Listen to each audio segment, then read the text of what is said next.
kubanga mulabye mutonotono si munene kyekineewunyisiza.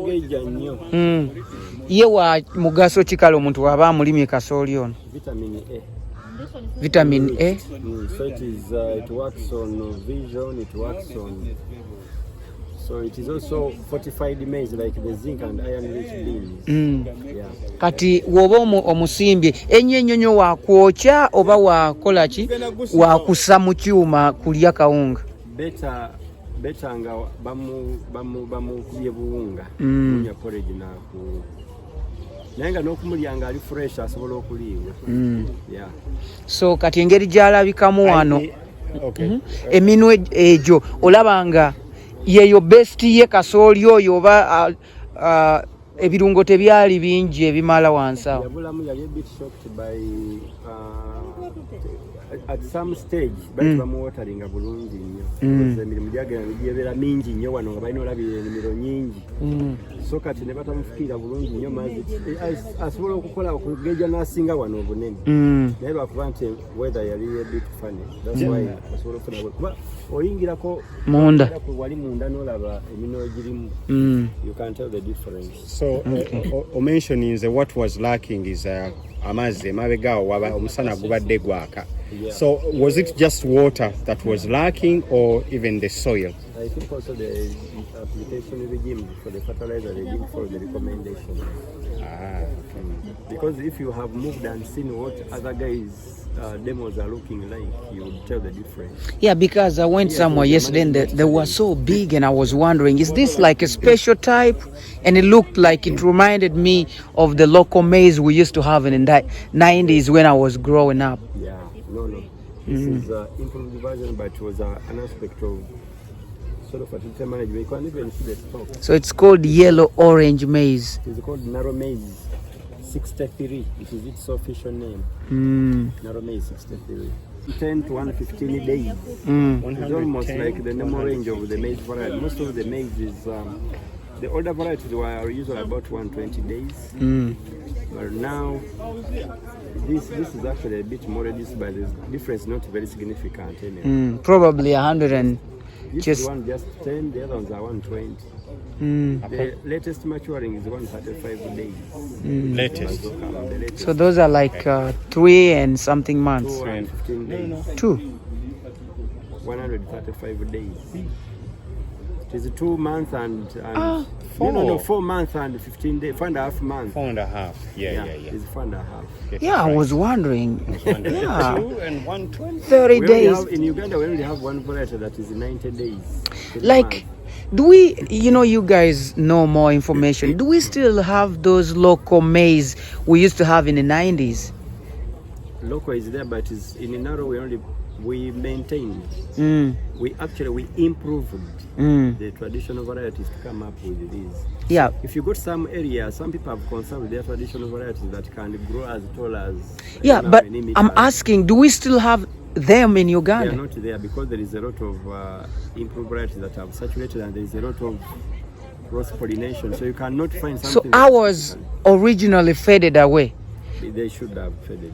And through what processes are involved in modifying or improving the seeds? I am very interested to understand those processes. Improving is a breeding process. Okay. Where you have to do a bit of, you do crossing, pollination. You do crossing of different, for example, your interest might be drought tolerance. You might have a very interesting variety that is existing currently, but it succumbs to drought. So you look for other genotypes, so varieties or lines that are having the drought tolerance genes or attributes. Then you combine them with this one to improve it. So that's how they do it. Okay. They do it in several ways. You can do the conventional where you have to come and do crossing in the field. These days there is the rapid breeding technology where you have to do it in the laboratory. At molecular level, molecular breeding. You just get genes, introduce it in this one, and the process is quicker. Okay. Now talk to me about this scenario. We see mostly farmers going to the shops to buy seeds to plant, which which and then through their harvest. Now, traditionally, we would have farmers preserve some of the seeds from their harvest and plant again for the following season. But we don't see that happening again. They have to go back to the shops, buy again and replant. And I am told that those seeds that are bought from the shop cannot be replanted. I.e., when you harvest, you cannot replant. Why is that the case? It is only the hybrids that you cannot replant. The hybrids. Because produce the hybrids like these ones, like this one, actually this one is a hybrid. This is a hybrid. So we combine two parents when we are producing the seed. You plant some lines of what we call the female line and some lines of the male line. Not through the traditional ways of pollination. This is no, it is on also, a bit. It is also the natural pollination mechanism, but the production process is different for seed. Okay. We produce it in an environment where there is no other maize in that area to make sure that there is no cross pollination. So when we combine line A, which is the female, and line B, which is male, the female is what we are interested in for seed, because we are getting line A, which is, the line B, which is the male, to cross it to fertilize the female, which is line A.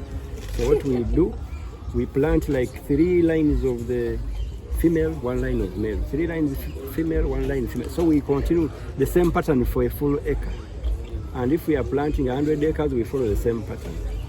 So when it comes to flowering stage, like at this stage, before this one even comes out, but as long as it is formed and it is threatening to come out, we remove it from all the female lines. We remove it. So it is only the male lines that will remain with the pollen. So during the season, it is the male that will pollinate the female. You know, the pollen comes here to form the seeds. So it means it's all the males. If this is the male line, 3 female, male line, 3 female. So all the females will remove the tassel because we don't want what we call self-pollination. Self-pollination is maize is cross-pollinating. Because pollen can move from here and it travels 400 meters and it can pollinate anything. But it can also self-pollinate. It can jump from here and it falls here and it does self-pollination. What does that mean if it falls there? And when it falls here, it means it's self-pollinating. It is itself. Like itself. So making its gene like stronger, is it? If you self-pollinate, self-pollination is also dangerous because you are maintaining recessive genes which might be dangerous, like in breeding. In breeding, if you are, for example, if it is a family and it has, for example, a disease like sickle cell, which is genetic, the more you remarry yourself, it will be moving from one generation to another. But when you marry from outside, there are chances that it can disappear after some bit of time from the genetic system. So when we cross-pollinate, we will harvest that as our seed, the one which is detasseled. This one, we don't need it, we discard it. Actually, after pollination, we cut this one down. We don't even give it a chance to form cobs and grow up to whatever. Okay. So now, the reason why I was giving that situation is you have combined this one and that one. They are totally different. In the field, you may find that this one is drought tolerant, the other one is succumbs to drought. But the seed we want to get out, we want it, maybe this one is higher yielding, this one is low yielding but drought tolerant, high yielding but drought prone or susceptible. So when you combine the two, the good thing is in this one will be in the other one. So the offspring of this and this will now be the best with drought tolerance and high yield. So that's why we do hybridization. So when you plant this one, this outcome of this one, the seed that we harvest that we call the hybrid, when you plant it the first time, it will come out very well because the good things in this one, the other one will be expressed. That's what we call the hybrid vigor. Because the good thing in this one and the other one will come out in that first offspring. Now if you risk to plant the first offspring, like the seed you have harvested here, which we sell as hybrid seed, you plant it once. What you harvest, if you risk to plant it, it will have lost the hybrid figure. It will now begin segregating. When you plant it in the field, you get it, this one and the other one. it will go back to the parents. We segregate. Yeah, but that does not answer my question. Why these hybrids are not, replanted? Yeah, cannot grow again.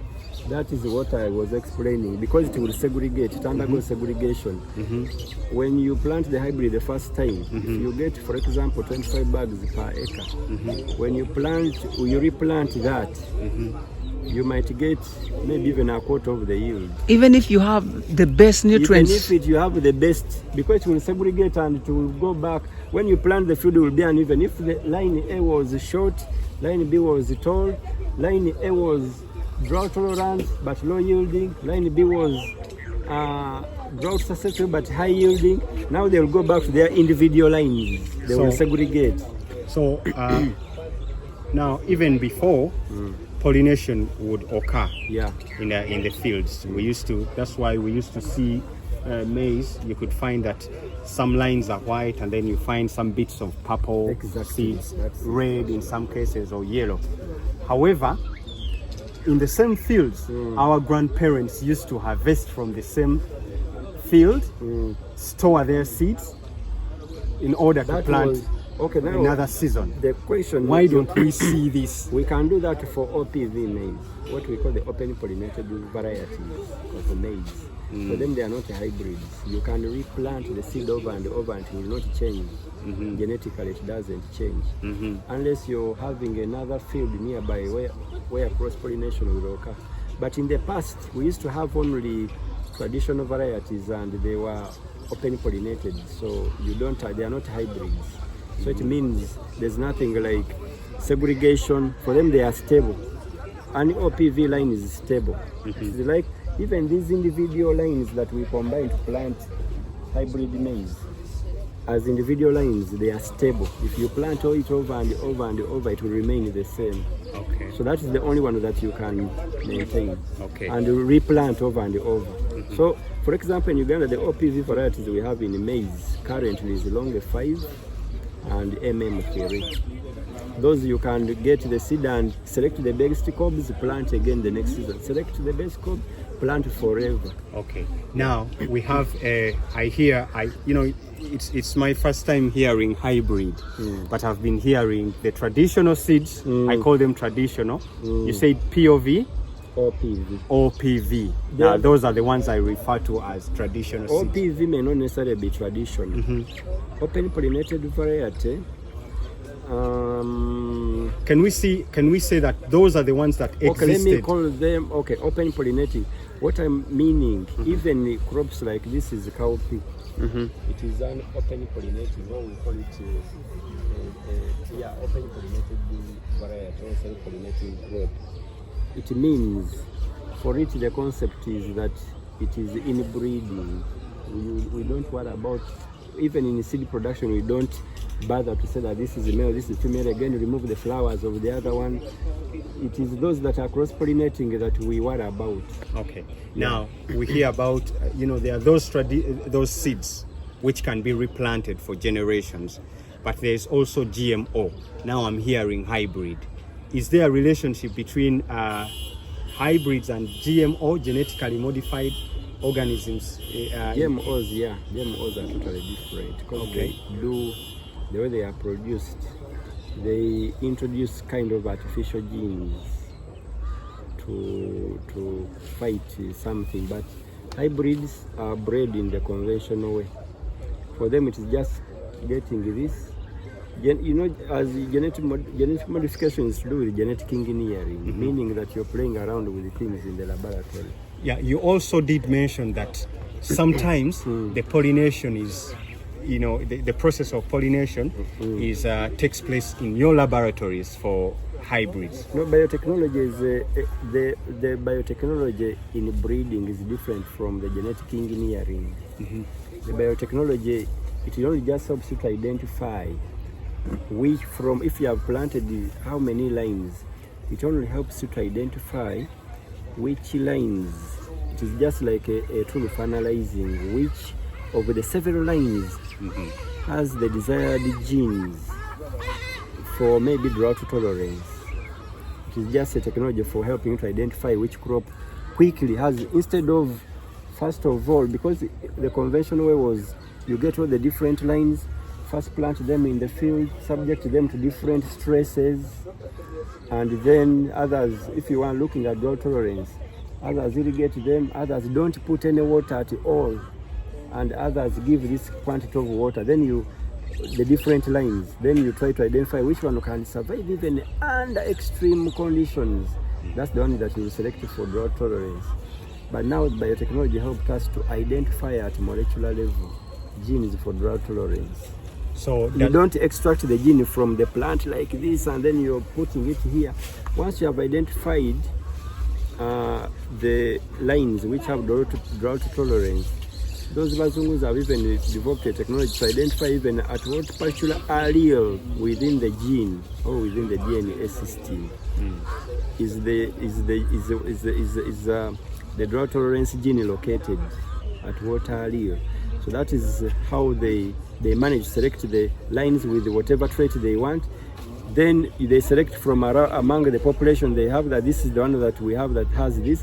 Then they bring it in the field to grow it out up to reproductive stage. Then they do their crosses and other things. It is not getting genes from fish, you're putting it in maize or something. Even some of those guys who do certain things, they exaggerate. You get like I saw when they were campaigning the GMOs, they drew somebody went and did the fish and put the head of a pig. And they said, they have now engineered this one in the laboratory. There is also logic. There are certain things which cannot be compatible at genetic level. For example, you cannot say, even if, for example, a cow mates with a goat, it will never get pregnant. Because they are not compatible. There's what they call compatibility. So they look at crops or wide relatives of crops that have certain genes are the ones they introduce in these food crops. For example, we have the wild sorghum. If you want to get resistance to leaf rust of sorghum and the wild relative of sorghum, which is common, you find them growing very healthy in the wild when they are not even applying anything. You're going to get those ones and cross with our lines of sorghum to come up with disease-tolerant traits. Okay. Now, with the work you do in the laboratory, identifying whether be it drought-tolerant genes of a particular seed, as well as if in this case you're looking for a disease-tolerant gene, and then merge them together, does that change the gene of the outcome? Actually, whenever you do crop improvement, you have to compromise on certain traits.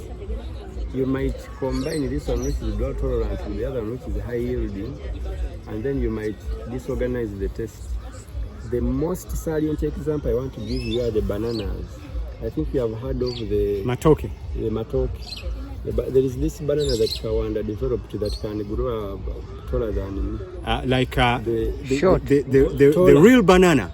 Yes, the real banana that's harvested. Very big and taller than me. The enkota is taller than me. Take a shot of the... we saw something close to that up there yesterday. Yes. Yeah, yesterday. How do they call Abel? How do they call those bananas which were developed in Kawanda that are very tall? What are their names?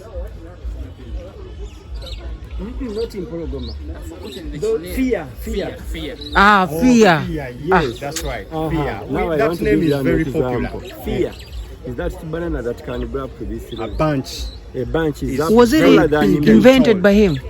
Developed by Naro. Yes, the researcher developed it because they were looking at improving yield. So they succeeded in improving the yield, but zero test. Zero test. So it didn't hit the market. So they had to devise other means of utilizing it. By the way, if it had the test, that would be the best. It would be the best. It's not altering the genes. Okay. If you alter genes, you're doing genetic engineering. Okay. When you're causing mutations in genes and what, we don't do that. For us, we only introduce the good things from another one. That is why we call it conventional breeding. Those who alter genes are the ones doing GMOs. Okay. Because they alter genes because they don't want, for example, what they call the GM ready soya, the soybean in the United States. They are the masters of GMOs. Absolutely. they make sure that they introduce a gene whereby if I use a certain fertilizer or insecticide, mostly fertilizers, not fertilizers, herbicides. If I use a certain herbicide, even if it goes on the leaf of the soybean, the soybean will not die or will not even change, but all the other grass will die. So they have done genetic modification in the soybean so that this chemical, because they do it to mitigate against the effects of this herbicide to affect it. So they do genetic engineering to make sure that the kind of gene information they get, this herbicide cannot affect it. It's not susceptible to the disease. It's not susceptible to the disease or even to the certain something. Pests, whatever that attack them. That's right. Okay. That's the genetic engineering. It's different from the conventional breeding. What you're doing. Yeah, that's why we don't have any GMO crops in Uganda. The only ones that we have is the cotton, but it is under confined, locked up. Okay. There is GMO research on banana, cotton. There was also a bit of maize, but it was abandoned. Okay. It was sponsored by Bill and Melinda Gates Foundation, but the maize was the BT technology, Bacillus thuringiensis, where we have, that technology of Bacillus thuringiensis. I don't. There is this notorious stalk borer of maize that disturbs us. So Akasanya.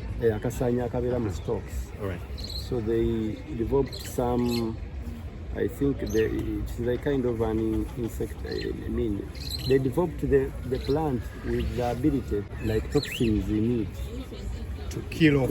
Once the other one comes up and sucks within the plant, it will just go. Okay. Now you don't have to apply anything. The maize will do its own work to protect itself from that funny thing. Now, that is genetic engineering. Okay. Now, do we have? Obviously, you mentioned that some of that technology is being sponsored in Kawanda, in laboratories in Kawanda here in Uganda.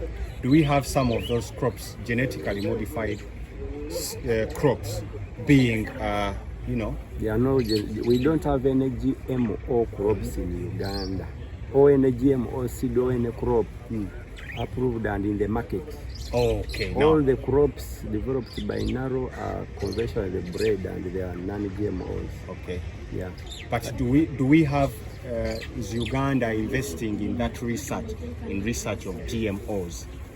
And do we have it happening actually as we speak right now? No, we don't have any ongoing. We had a bit on cotton.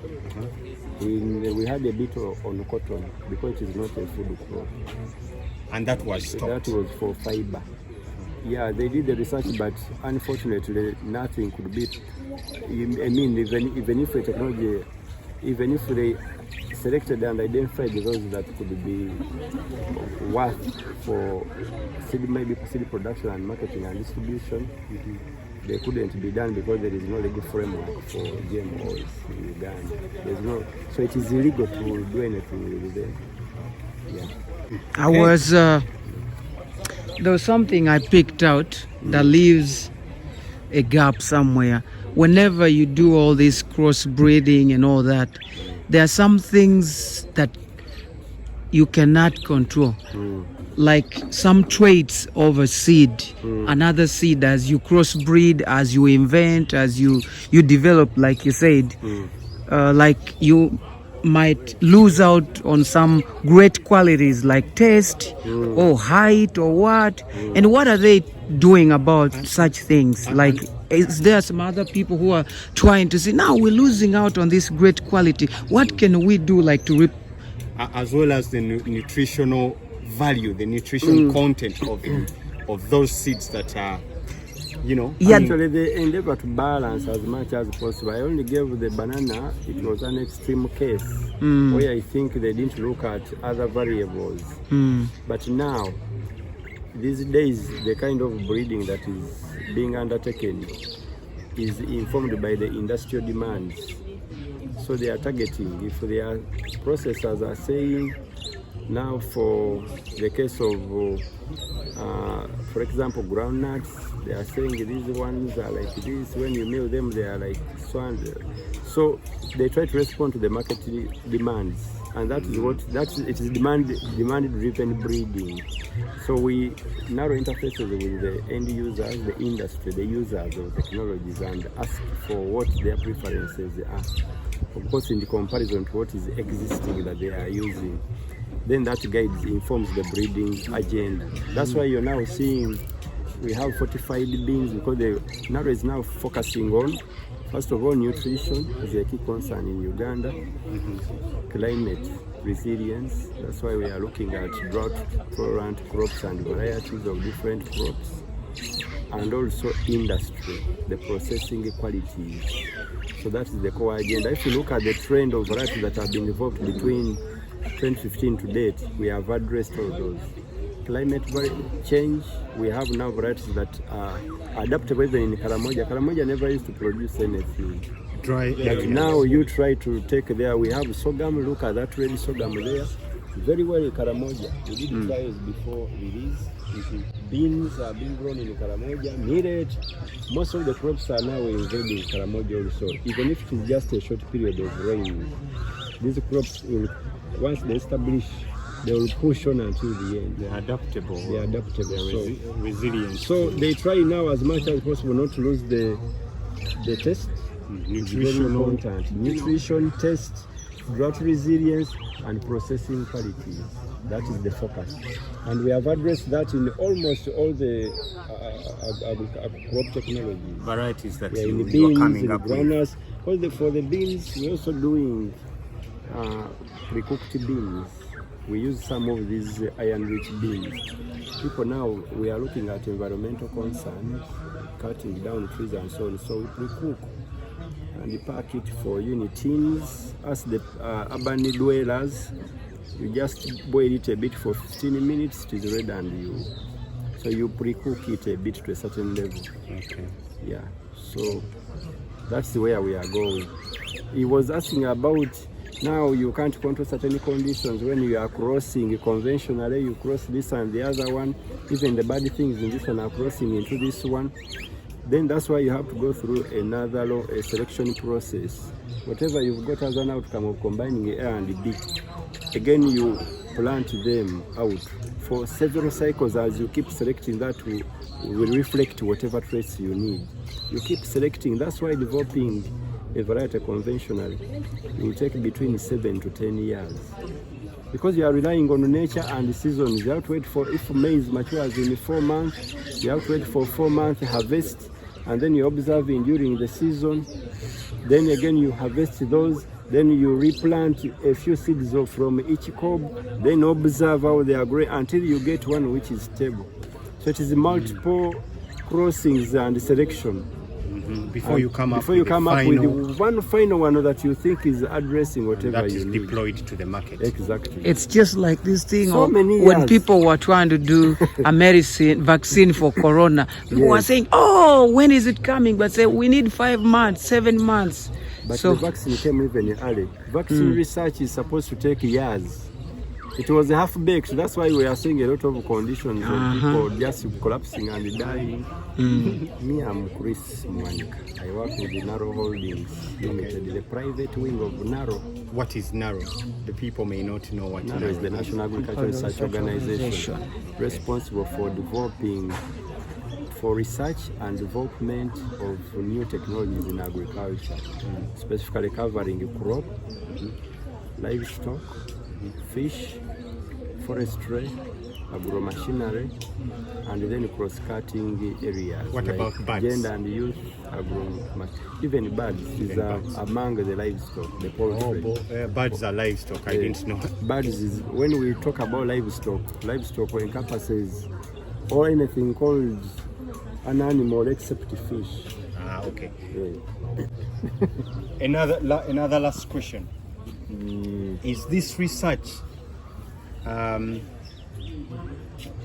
wholly or funded fully by the government of Uganda, or there is partners, foreign partners? Yes, majorly by government of Uganda, with the development partners, complementing. Like what? So many, I may not mention, Give us few examples. Different technologies or different crops, different donors have different interests. But in crop, we mostly have USAID. USAID? USAID is a key funder. We had the Magnite Foundation. There are many. If you look at the NARO website, you will see a number of partners. Okay. Can you give us the website as we conclude? naro.go.ug. naro.go.ug. Yeah, that's Thank you so much, Mr. Muwonge. You're welcome. Maize seeds for planting. Maize, for us we deal with foundation seed, which goes for 15,000 shillings per kilo. But certified seed, if it is hybrid maize, if you visit the different companies, they sell at various prices. Yeah, from 6,000 to 12,000. Yeah, and yesterday they were selling 5,000 somewhere. Now, what's the difference between yours of 15,000 and ours? We are the ones, what they buy from us to produce what they sell on the market. There are two different classes. Yeah, so this is a foundation. For them, they have certified seed. So, certified seed comes from foundation. So this is higher yields than the other? Yes, this is still in the purest form from research. Then it is multiplied for commercial purposes. That's why there is a price differentiation. So if I buy here, it means I would end up like being one of them with a lot of seeds. Yeah, but you have to go, everybody who sells seed is regulated. You don't just wake up to buy foundation and multiply and sell. No. I mean, like if I take in my own garden. If you take in your own garden, you can use it for maybe 2-3 cycles. Then I come back again. Then you come back. We recommend 2 seasons only. 2 seasons. Cycles. And we don't even sell it commercially here to people to take in the videos. We're only promoting the diversity that we have as NARO. But the commercial volumes we buy from certified dealers. So I'm lucky. It's not affordable to a farmer. I'm lucky if I get to buy because like even the beans. A kilo is 7,500 here. Yeah, but certified seed is between 4,000 to 5,000. So you can see. Ah, I see. So that's the difference. Thank you Okay, so then. much.